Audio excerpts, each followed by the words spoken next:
దేవునికి స్తోత్రం కలిగినాక మరి ఈ యొక్క లెంచి దినాలలో ప్రతిరోజు మనల్ని ఆయన వాక్యం ద్వారా బలపరుస్తున్న దేవునికి మహిమ కలుగుగాక. ఈరోజు ఆయన జీవ గ్రంథంలో నుండి ఏ మాట ద్వారా మనల్ని బలపరుస్తున్నాడో చూసుకుందాము. యోహానుకు రాసిన మొదటి పత్రిక 1వ అధ్యాయము 7వ వచనంలో కింది భాగం. అప్పుడు ఆయన కుమారుడైన యేసు రక్తము ప్రతి పాపం నుండి మనలను పవిత్రులుగా చేయును.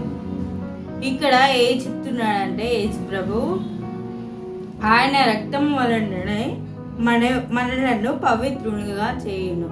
యేసుక్రీస్తు అయితే మరి నీ కోసం, నా కోసం, మన అందరి కోసం తన యొక్క యవ్వన రక్తాన్ని ఆఖరి పొట్టు వరకు మన కోసం చిందించిన్నాడు. ప్రతిరోజు మనల్ని ఒక విధముగా వండుకొని ప్రతిరోజు మనల్ని వాక్యం ద్వారా బలపరుస్తున్నాడు.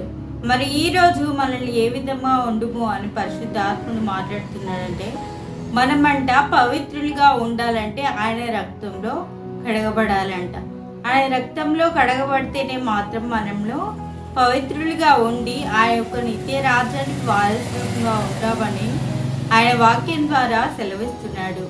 మరి మనకు ఉదాహరణ చూపించడానికి పాత నిబంధనలో ఒక భక్తుడు ఉన్నాడు. ఆయన యొక్క పవిత్ర జీవితాన్ని ఏ విధంగా కాపాడుకున్నాడో ఒకసారి చూసినట్టయితే యోసేపు భక్తుడు తన యొక్క జీవితంలో ఎన్ని ఆటంకములు వచ్చినప్పటికీ తన యొక్క పవిత్రతను మాత్రము కోల్పోలేదు.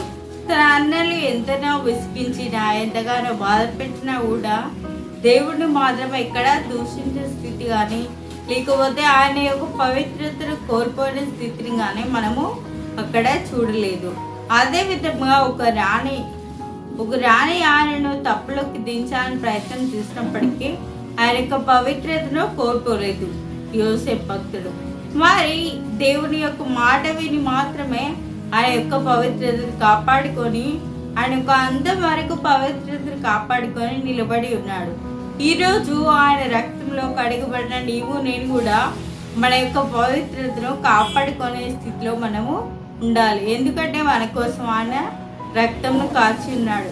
మరి పాత నిబంధన కాలంలో ఆయన మాట విని మాత్రమే ఆ యొక్క భక్తుడు తన పవిత్రను కాపాడుకునే స్థితిని మనము చూస్తున్నాం. ఈరోజు ఈ వాక్యాన్ని వింటున్న నీవు నేను కూడా మన యొక్క పవిత్రతను కాపాడుకోవడానికి ఆయన యొక్క రక్తంలో కడగబడి ఉన్నాము.